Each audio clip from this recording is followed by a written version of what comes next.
And welcome to News at Ryder. I'm Patrick Barrar. And I'm Rakia Henderson. And now for the top stories of the week.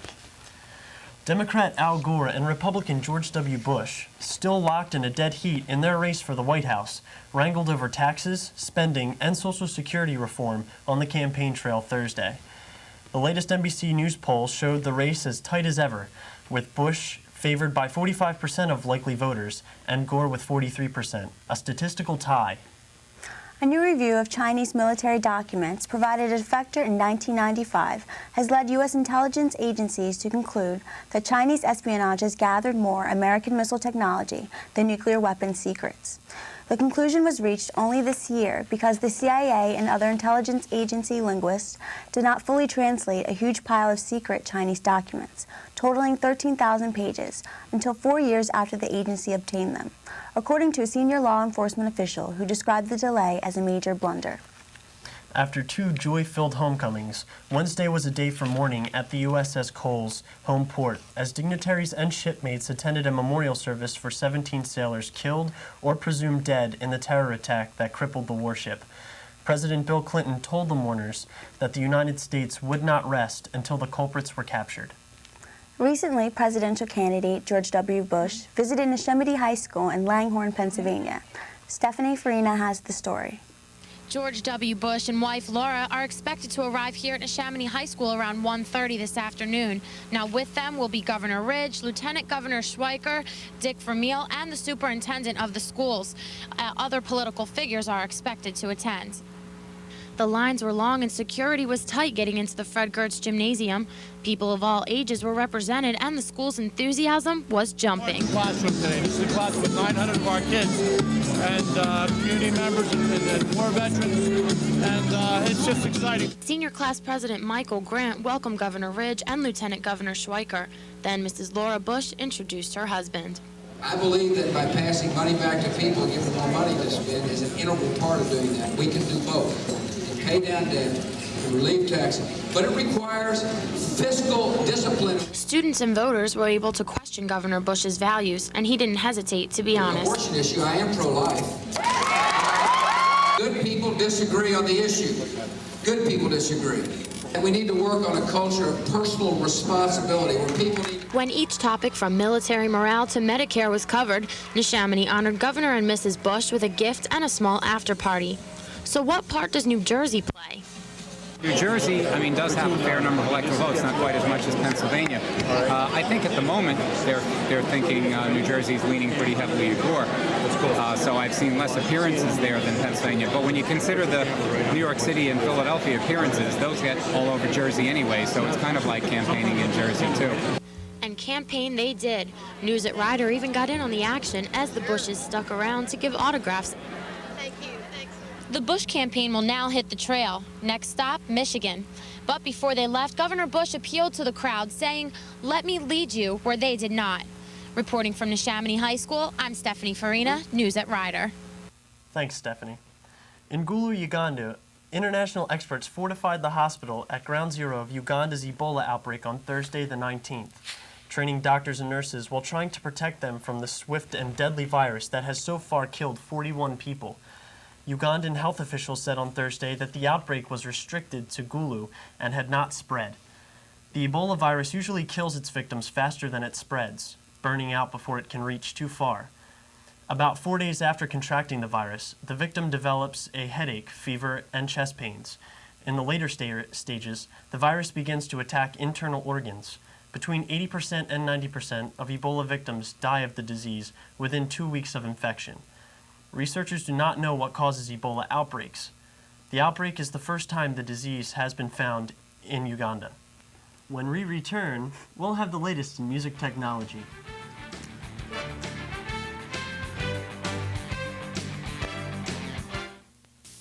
Right. Well, just tell Susan to run those over here, okay? Thank you.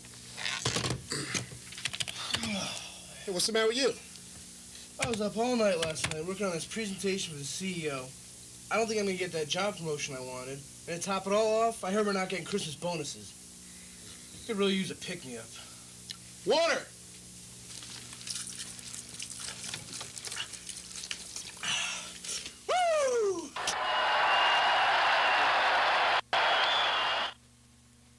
You are now free to move about the country. Starting next month, Japanese consumers will be able to gratify a host of yearnings for music with a few taps of their wireless phones. CD-quality music, accessible by request anywhere, anytime, via a mobile phone, was one of many innovative technologies on display in suburban Tokyo earlier this month at a popular trade show, CEATEC Japan 2000. CEATEC, short for the Combined Exhibition of Advanced Technologies. The event showcased the vast potential for using Internet technologies, which were pioneered in the United States in combination with wireless phone services, an area in which Japanese companies led in the world. Online music company MP3.com Incorporated said on Wednesday it would pay up to $30 million to music publishers in a preliminary pact that would give it the right to use more than 1 million songs as part of its internet-based service. Under the term of the deal, trade groups National Music Publishers Association and its licensing subsidiary, Harry Fox Agency, will allow the songs to be used as part of a service called my.mp3.com, which allows users to store music digitally and then access it via any computer. In Ewing, New Jersey, the release of 50,000 pages of internal state police documents on racial profiling will show the state cooperated with investigators. John J. Farmer Jr. and the state police superintendent, Carson Dunbar, spoke publicly Wednesday, the 18th, for the first time since reports linking former Attorney General Peter G. Venerio to meetings at which racial profiling was discussed years before it was publicly admitted. Among the documents leaked was a 1996 memo to the then Superintendent Colonel Carl Williams, showing troopers had for years overwhelmingly stopped minority motorists for more than whites. It wasn't until last year that Venerio admitted some troopers routinely targeted minority drivers. The State Senate Judiciary Committee now has former federal prosecutor as an independent counsel hired to examine the 50,000 pages of records.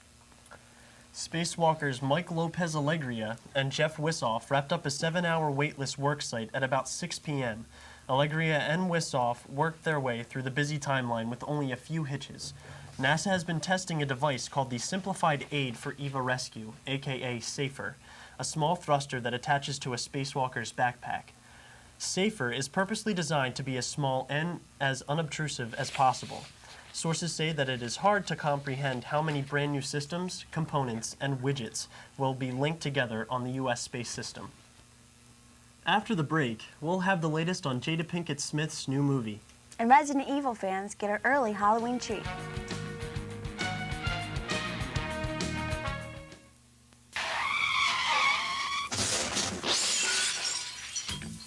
I didn't think I had that much to drink. I thought I could drive. They didn't deserve this. Now I have to live with the hate from their families, the disappointment of my family. Worst of all, guilt for the rest of my life. If you think drunk driving only affects your life, think again. It affects everyone that's close to you. Don't drink and drive.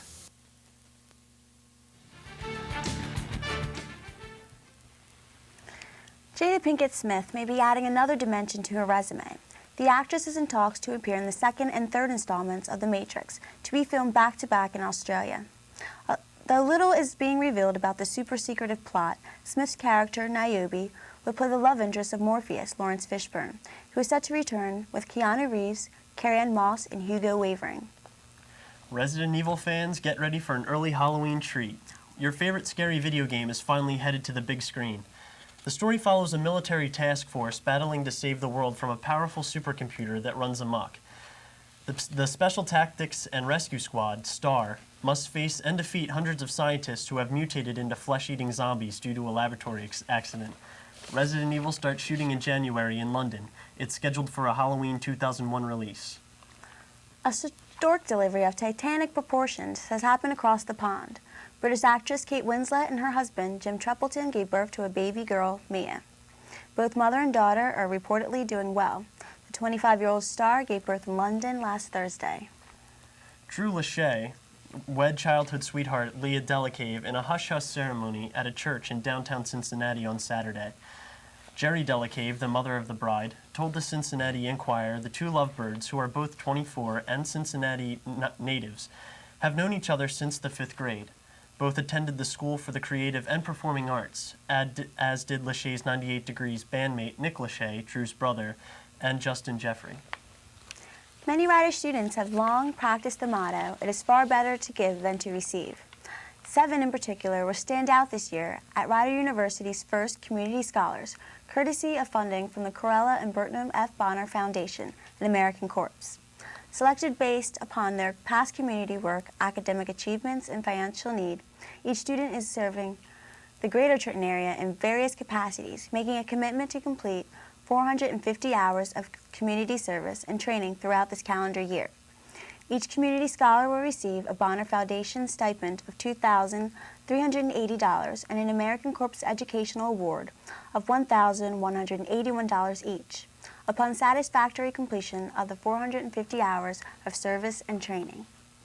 In awarding Norman S. Davis Fellowships for the 2000-2001 academic year, the College of Business Administration adopted a team approach for the various projects that received funding. The Davis Fellowship Program, now in its 9th year, is an enrichment program for business faculty allowing professors to delve more deeply into a variety of research of intellectual enhancement projects. Ultimately, the work generated through the program benefits students. When we come back, we'll tell you how you can show off your volunteer work services. Want to gamble? Let's try poker. Sucker. How about some blackjack? Wow, you lost again. If you're someone who constantly gambles everything, you know what you'll be left with? Nothing. If you or someone you know has a gambling problem, call Gamblers Anonymous and get the help you need.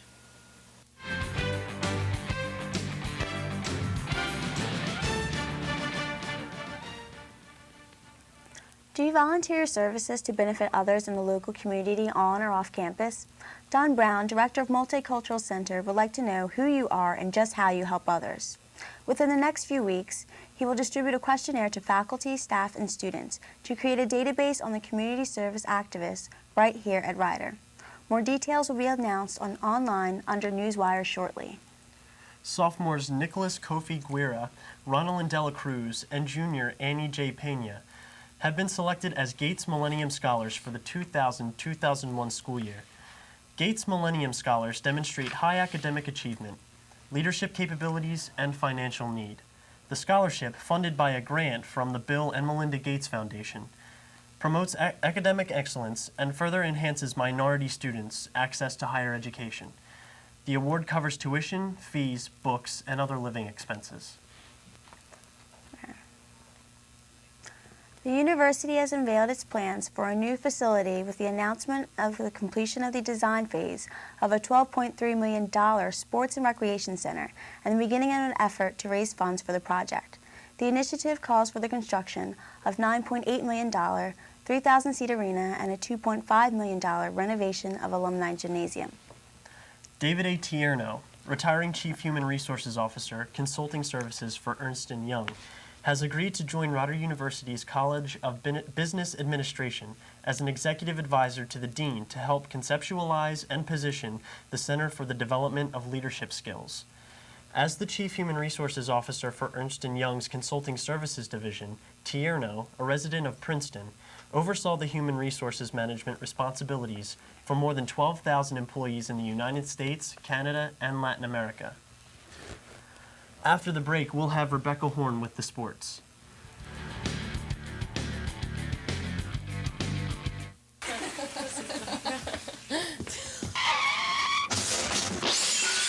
Gross. Luckily, your mom got us this new detergent Electrosol. Tabs? Yeah, she says they work really well. Even on pots and pans? I guess so. Okay, well, let's give it a try. Place the unwrapped tablet in the detergent dispenser and close. Then run the dishwasher as you normally would. Wow, these are even cleaner than before the guys dirtied them up. Well, they do say moms always know best. No mess, no measuring, no waste. Electrosol tabs, the next dimension of clean.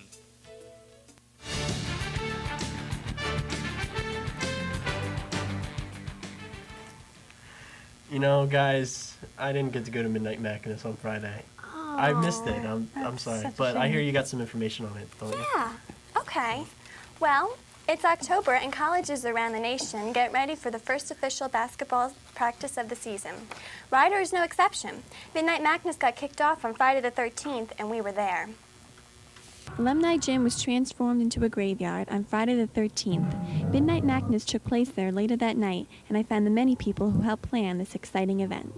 I'm part of Student Entertainment Council, SEC, and we're basically part of this. We're providing like the entertainment and everything. So we have like the DJ, we did the T-shirts, and like so it's SEC, SG, and athletics.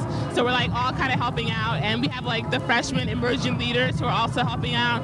This event, which happens every fall semester, instills people here at Ryder with a sense of community on campus, as Ryder's president, Dr. Bart Luedeke, illustrates. I think you need ceremonies, and I think Ryder historically didn't have a lot of ceremonies. And while you might not call this a ceremony, at least it's at least an event that draws people together. So it's good. Thanks to everyone who made Midnight Madness so much fun. Yvette Hoffner of Fairlawn, a junior outside hitter on the Rider University volleyball team, currently ranks first in digs in Division I of the NCAA. Hoffner compiled 36 digs in her latest match at Loyola on October 6th and is now averaging 5.63 digs per game.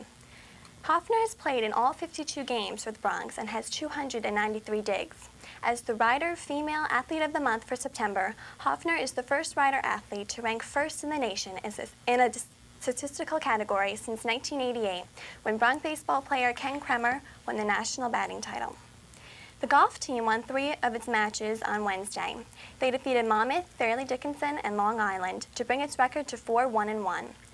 Freshman Bob Wartenby was a medalist, shooting a 75 on the par 71 Eagle Ridge Country Club in Lakewood. The men's soccer team rebounded from its 2 losses in North Carolina to beat conference rival St. Peter's on Wednesday. Sean O'Hare scored the game-winning goal in overtime on a pass from junior Bob Francis. Rider plays its final 3 regular season games at home against Siena, Manhattan, and Loyola. Freshman Tim O'Neill, the leading freshman scorer in the MAC, scored his team-high 7th goal of the season to tie the score at 2-2 with 7 minutes left in the first half. Freshman goalkeeper Brian Gale had 6 saves. That wraps up Rider sports. Now to Week 8 of the NFL, where there was plenty of action on the field. To Veterans Stadium we go. The Birds were hosting the Bears. Second quarter, Philly up by 3 when Mike Caldwell chases down Chicago QB Cade McNown and sends him flying to the turf. Take another look at it. McNown separates his shoulder. He's out 4 to 6 weeks. Backup Jim Miller would come in and play the rest of the game. Late in the second now, and Donovan McNabb looking, and finds an open Jeff Thomason from 3 yards out, and the Eagles grab a 10-zip lead at the half. Same score in the third when Dave Akers knocks through his team record 13 consecutive field goal of the season. Eagles knock off the Bears 13-9 and improve to 5-3 on the season. Now let's take a look at the rest of the scores from around the league.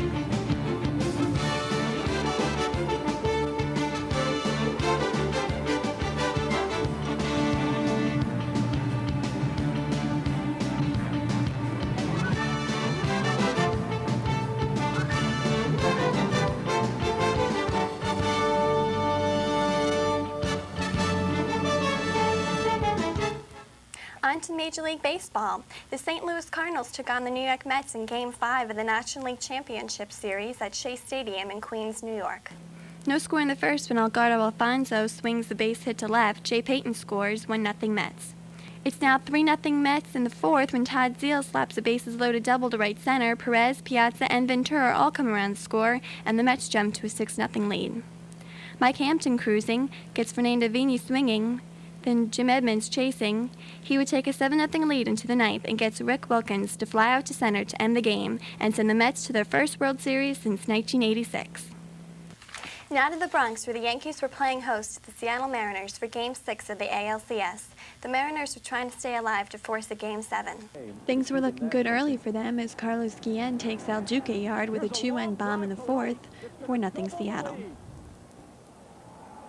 However, the Yanks would close the gap 4-3 in the seventh when David Justice tattoos Mariner reliever Arthur Rose on a 3-1 pitch, a 3-run homer, and the Yanks grab a 6-4 lead. More New York scoring in the seventh, bases champ for Paul O'Neill as he grounds a base hit to right to score Williams and Martinez, and the Bombers gain an 8-4 lead. Tough night for Arthur Rose. He allowed 4 runs on 4 hits, a walk, and no outs. We move on to the 9th, and the Yanks hanging on to a 9-7 lead. Mariano Rivera gets Edgar Martinez to ground out to short to end the game to make it a Subway Series. The Yanks are back in the World Series with a chance to clinch their 3rd straight title, not to mention battle the Mets for bragging rights on the city. Well, it looks like it's going to be pretty exciting around here with the Subway Series. I'm pretty sure that the Yankees are going to win, though. What do you guys think? I'm banking on the Yankees. I really don't care. I'm all for the Phillies. I was raised in a Phillies family, so gotta stick with the Phils. Well, thanks for watching, and be sure to tune in every week for News at Rider.